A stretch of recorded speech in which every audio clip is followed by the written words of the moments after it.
I thank you, Father, Lord of heaven and earth. You've concealed your ways from the sophisticates and the know-it-alls, but spelled them out clearly to ordinary people. That's you and me. Yes, Father, that's the way you like to work. Jesus resumed talking to the people, but now tenderly. The Father has given me all these things to do and to say.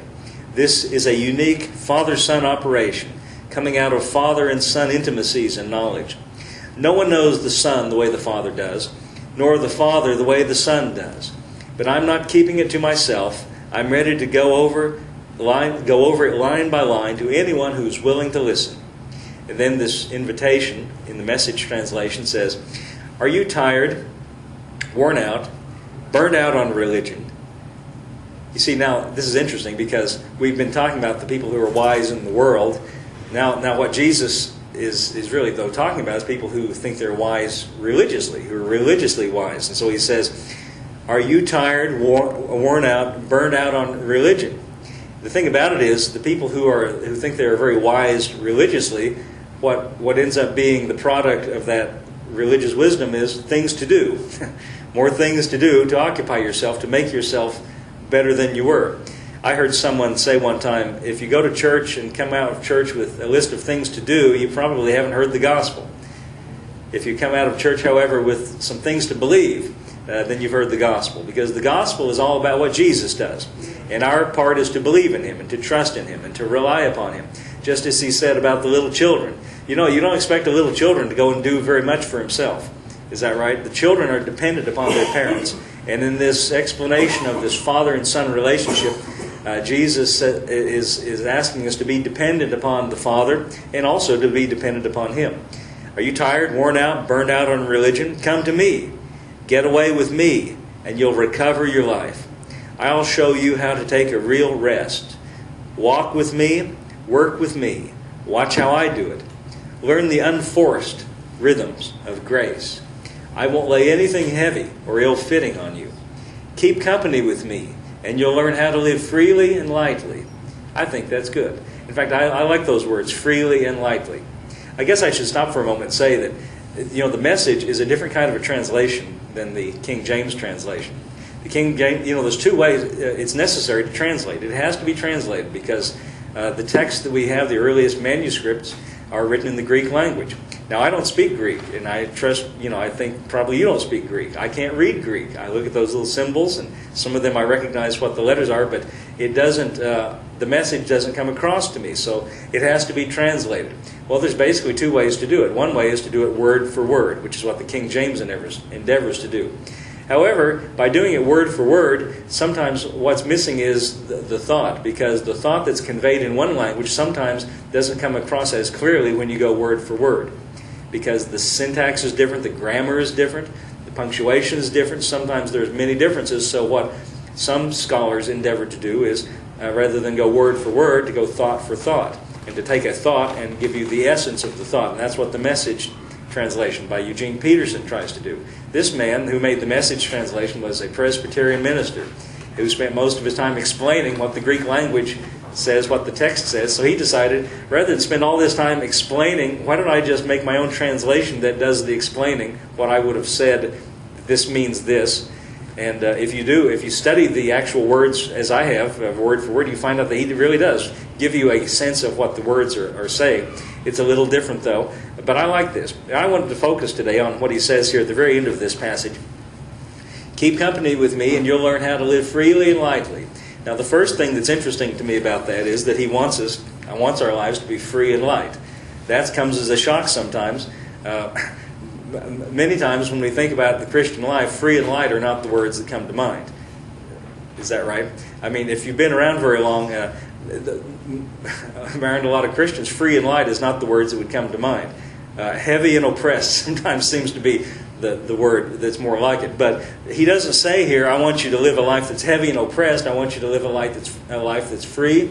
Live freely and lightly. And what I wanted to talk to you about today is living freely and lightly. And I have three things I want to suggest that we need to throw overboard if we want to live a free and light life with Him, as he suggests here. If you want to live, listen, if you said, I'm going to travel across country and I'm going to hike across country, you wouldn't want to carry everything you've ever owned on your back. Is that right? And there's a lot of things that accumulate in our homes that are not really the essential things, right? If you had to travel and just have just the bare necessities, you would want to travel free and light, isn't that right? And so you leave a lot of things out. And so that's the analogy I'm making. There are a lot of things we must throw overboard if we want to walk with Him freely and lightly. These are things that we don't need. These are things that we can do without. In fact, that we'll have a better life and be more live more freely and lightly. The first one is we need to throw overboard anxiety.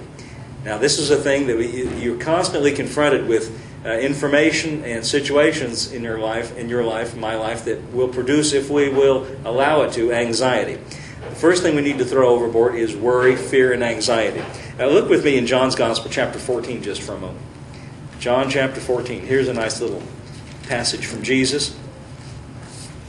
I think we can take Jesus at His word and know that He knows what He's talking about. I think we can trust Him. I think we can rely upon what He says. Here He's speaking to His disciples in chapter 14, verse 1. And we are reading over the shoulders of the disciples. Now the context here is this is at the Last Supper, and He's preparing to go to the cross. He's going to leave them. He is also saying, I'm going to leave you and go back to the Father, but I'm going to send you another Comforter, the Holy Spirit, who is with me, and He's going to be with you, in fact, in you.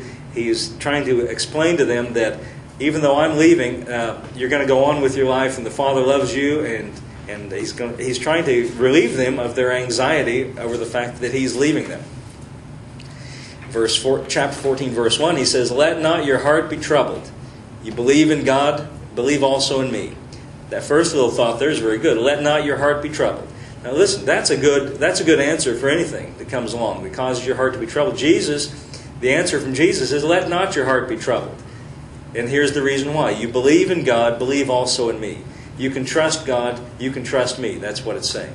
So because we can trust God, because we believe in God, because we can trust Jesus, because we believe in Jesus, the answer from Him is, let not your heart be troubled.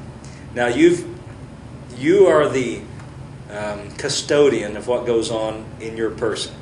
You're the one who decides whether your heart is troubled or not God. He's not going to come on you and overwhelm you like a seizure and say, I won't let your heart be. You have to decide, no, I won't let my heart be troubled. I don't have a worry in the world because God's on my side. Jesus is on my side. They're looking out for me. Jesus says, let not your heart be troubled. Here's another one. He says the same thing, verse 27. Same chapter, verse 27. And this is a good chapter, by the way. I don't mean to skip around. We could take time. For the sake of time, I want to skip a little bit. It's all very good. I'd like to read it all. Verse 27 says this, Peace I leave with you. My peace I give unto you. Not as the world gives, give I unto you. And then he says again, Let not your heart be troubled, neither let it be afraid. I think it's interesting when he says, I'm leaving my peace with you, and then he specifies and says, it's not like the kind of peace that the world has. The kind of peace that the world has is, the world has peace as long as there's no conflict, as long as there's no trouble, then there's peace. As long as there's no more problem, that's the only way in the world's way of doing it. As long as there's no more problem, then there's peace. But Jesus has got peace that's there in the midst of storms, in the midst of trouble. Jesus has got a peace on the inside that's greater than anything going on the outside. Remember, Jesus is the man who stood up on the ship in the middle of a storm and said, Peace, be still. He's bigger than any storm. That's the point, you see. And the one who's bigger than any storm, who says, Peace, be still, says, I give my peace to you. And then he gives us this word of advice, Let not your heart be troubled, and neither let it be afraid. Elliot, could you give me the Amplified on this verse? I think it's really good. The Amplified translation says, Peace I leave with you.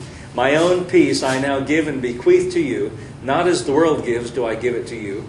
Do not let your hearts be troubled, neither let them be afraid. Stop allowing yourselves to be agitated and disturbed. Do not permit yourselves to be fearful and intimidated and cowardly and unsettled. All those descriptive words that the Amplified is bringing out of the Greek language there. It's very good. I like that last part. Stop allowing yourselves to be agitated and disturbed. Listen, we don't have anything to be agitated and disturbed about.